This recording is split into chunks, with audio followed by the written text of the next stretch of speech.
दोस्तों, इंसान गलती करता है और बाद में उसको पछतावा होता है कि मैंने ये क्या कर दिया। कुछ ऐसी ही गलती की थी ऑस्ट्रेलिया में। तस्मानियन टाइगर नाम का एक जो जानवर था, उसको विलुप्त होने से नहीं बचाया था इंसान ने।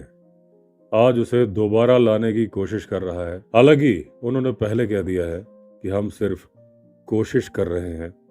जो जानवर बन के तैयार होगा, इस बात की कोई गारंटी नहीं है कि वो होगा तस्मानियन टाइगर या उसके जैसा।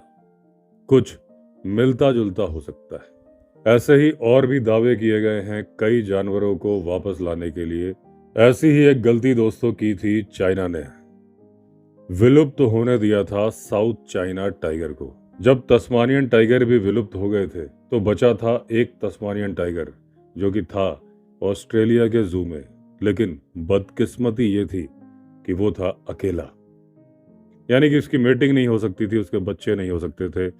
साउथ चाइना टाइगर जब विलुप्त हो गए, उसके बावजूद चाइना के पास एक उम्मीद की किरण थी, क्योंकि उनके पास 70 से भी ज्यादा साउथ चाइना टाइगर थे जो कि थे जू में।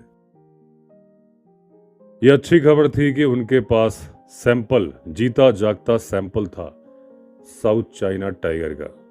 बुरी बात यह थी कि सारों के सारों की इनब्रीडिंग हुई थी, यानी कि उन्हीं माता पिता के संतान थे, उनमें बहुत सारी जेनेटिक डिसऑर्डर्स थे। और दूसरी सबसे बड़ी प्रॉब्लम यह थी कि वो टाइगर सिर्फ देखने में थे, क्योंकि कई पीढ़ियों से वो चिड़ियाघर में पैदा हुए थे। अगर उन्हें खाना खाना आता था तो वो सिर्फ बाउल में, और रहने के लिए था उनका एक पिंजरा। ना तो वो जंगल को जानते थे, ना ही जंगली जानवरों के शिकार को। जंगल में आखिरी साउथ चाइना टाइगर 1980s के आसपास देखा गया था। उसके बाद जंगल से ये खत्म हो गए थे। साउथ चाइना टाइगर, जिसका कि नाम होता है पैंथेरा टिग्रिस अमोयेंसिस, इसके बारे में खबर आई कि चाइना ने अफ्रीका के सवाना में साउथ चाइना टाइगर छोड़े हैं ताकि वो खुले जंगल में शिकार करना सीख लें।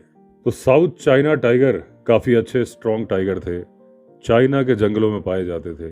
लेकिन 1990 के बाद एक भी साउथ चाइना टाइगर देखा नहीं गया, ना ही सुनी गई उसकी दहाड़। तो ये मान लिया गया कि ये विलुप्त हो गए। जब आखिरी बार साउथ चाइना टाइगर कहीं देखा गया तो वो था माउंट लू और फुजियान के जंगल। कोई भी टाइगर जैसा जानवर अगर विलुप्त होता है तो उसके कई कारण होते हैं। एक तो जंगलों की कटाई, जंगलों में इंक्रोचमेंट खेती करने के लिए, और सबसे बड़ा कारण होता है अवैध शिकार। भारत में भी जितने टाइगर्स की पोचिंग यानी अवैध शिकार होता है, वो सब के सब पहुंच जाते हैं चाइना। क्योंकि ये भ्रांति है वहां पर कि चाइनीज ट्रेडिशनल मेडिसिन में अगर टाइगर के अंगों का इस्तेमाल किया जाएगा तो चाइनीज ट्रेडिशनल मेडिसिन में आ जाती हैं जादुई शक्तियां। और यही वजह है कि आज टाइगर की हड्डियां भी सोने से ज्यादा महंगी बिकती हैं चाइना में।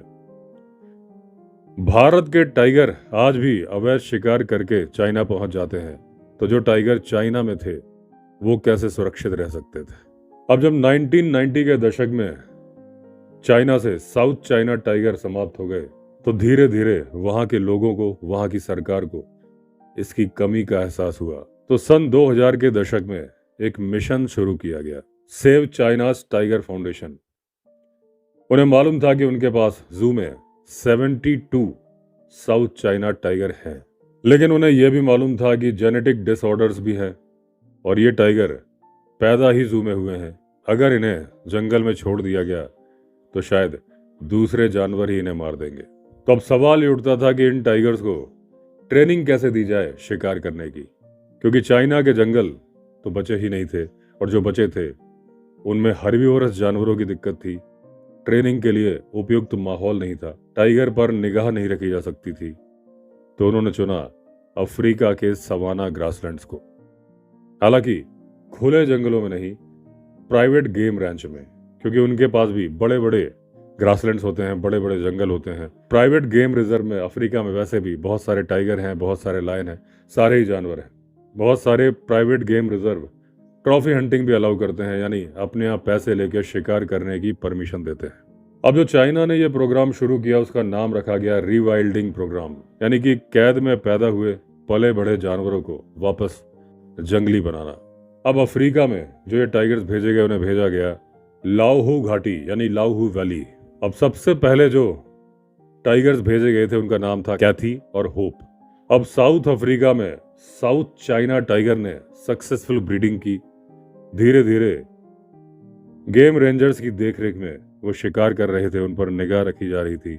अब जो टाइगर पैदा हो रहे थे वो जू के अंदर पैदा नहीं हो रहे थे, वो खुले जंगल में हो रहे थे, जंगली माहौल में हो रहे थे।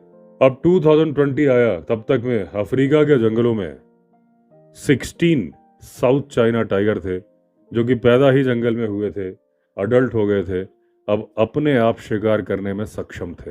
अब सवाल ये उठा कि उनको चाइना वापस लाया जाए, लेकिन वापस कैसे लाया जाए?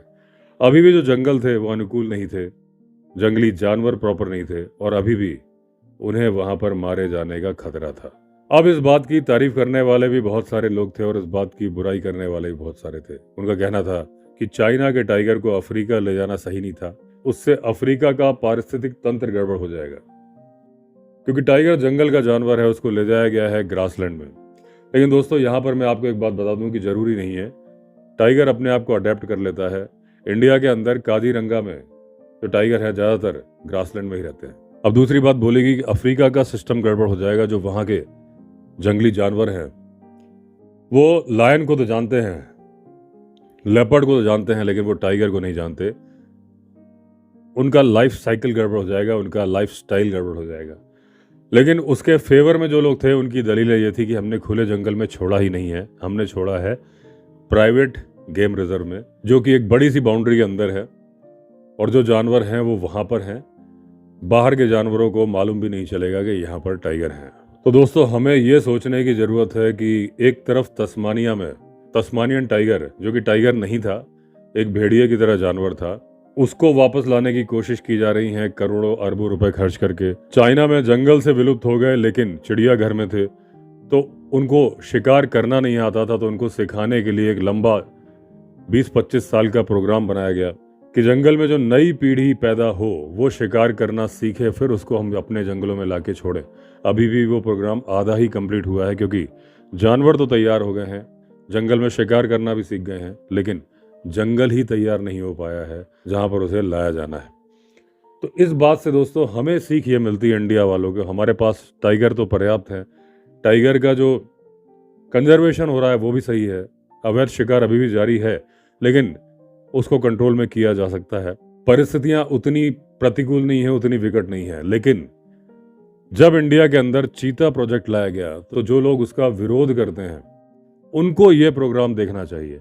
इंडिया के अंदर भी चीते विलुप्त हो गए थे, क्योंकि एशियाटिक चीता ईरान में था, लेकिन उनकी संख्या इतनी ज्यादा नहीं थी कि शायद टोटल 20 थे। अगर उसमें से कुछ ईरान इंडिया को दे भी देता तो ये प्रोग्राम सक्सेसफुल नहीं हो सकता था। हालांकि उसके लिए कई लोगों ने बोला कि वो इसलिए ईरान ने इंडिया को नहीं दिए क्योंकि बदले में उन्होंने एशियाटिक लायन मांगे थे जो कि उनको नहीं दिए गए थे। लेकिन जो लोग बोलते हैं कि वो इसलिए नहीं लाए गए थे क्योंकि वो इतने कम थे कि उससे प्रोग्राम ही शुरू नहीं हो पाता। तो चीते लाए गए नामीबिया से, साउथ अफ्रीका से। अब सक्सेसफुल प्रोग्राम है, ना सिर्फ कूनों में खुले में घूम रहे हैं, अब उनको गांधी सागर और नौरादेही में भी छोड़ा गया है, और भी चीते लाए जाने वाले हैं। अब चीते 29 हो चुके हैं इंडिया के अंदर। तो ये प्रोग्राम सक्सेसफुल चल रहा है, लेकिन बहुत सारे लोग इसका विरोध करते थे कि ये करने की क्या जरूरत थी। तो ये जो चाइना का प्रोग्राम है ये उनको देखना चाहिए कि उनके पास चिड़ियाघर में थे जिनके अंदर जेनेटिक डिसऑर्डर भी थे, उसको ठीक करने के लिए उनके जंगल तैयार नहीं थे, तो वो अपने सिर्फ एक तरह से ब्रीडिंग मशीन के रूप में उन टाइगर्स को वहां लेके गए, खुले में छोड़ा, उनसे बच्चे पैदा करवाए, फिर उन बच्चों को बड़ा किया, जंगल में ही सिखाया, ट्रेनिंग दी। अब वो शिकार कर सकते हैं। अगर उनको चाइना में छोड़ा जाए थोड़ी दिक्कतें उनको होंगी, क्योंकि वो जिस शिकार को करने के आदी हैं वो ग्रासलैंड्स हैं, और चाइना में जब वो आएंगे तो उन्हें घने जंगलों का सामना करना पड़ेगा। यानी जो बेसिक टाइगर की आदत होती है चोर की तरह हमला करने की, और ग्रासलैंड्स में चोर की तरह टाइगर हमला कर पाता है लेकिन थोड़ा मुश्किल से। तो कई टाइगर मिल के शिकार करने लगते हैं लायन की तरह से, यानी कि चोर की तरह नहीं, डकैत की तरह। तो दोस्तों जो चीन ने कोशिश की, इस कोशिश की तारीफ की जानी चाहिए, यानी गलती सुधार, अपनी गलती का प्रायश्चित करना, और उसे वापस, हालांकि उसके लिए बहुत सारे पैसे खर्च करना, लेकिन फिर भी वो ब्रीड जो एक्सटिंक्ट हो गई थी, आप जब भी टाइगर की ब्रीड के बारे में पढ़ेंगे तो साउथ चाइना टाइगर एक्सटिंक्ट हो चुका है, ये आपको मालूम चल जाएगा। हाँ, उसमें लिख के आता है कि कैप्टिविटी में कुछ है, क्योंकि वो चाइना के जंगल में नहीं है, अभी भी प्राइवेट गेम रिजर्व में है। तो ये कोशिश, इसकी तारीफ की जानी चाहिए, इस तरह की कोशिशें की जानी चाहिए, भूल सुधार। और इस बात से एक सबक भी लेना चाहिए कि वाइल्ड लाइफ के साथ खिलवाड़ मत करो। अगर कर दोगे, कोई जानवर खत्म हो जाएगा तो धीरे धीरे वाइल्ड लाइफ खत्म होगी, वाइल्ड खत्म होगा, और उसके बाद लाइफ भी खत्म हो जाएगी। तो चलिए दोस्तों, फिर मिलेंगे नए पॉडकास्ट में। अगर आपने चैनल सब्सक्राइब नहीं किया है तो चैनल सब्सक्राइब कर दीजिए। फिर मिलते हैं, तब तक के लिए all the best. Vande Mataram.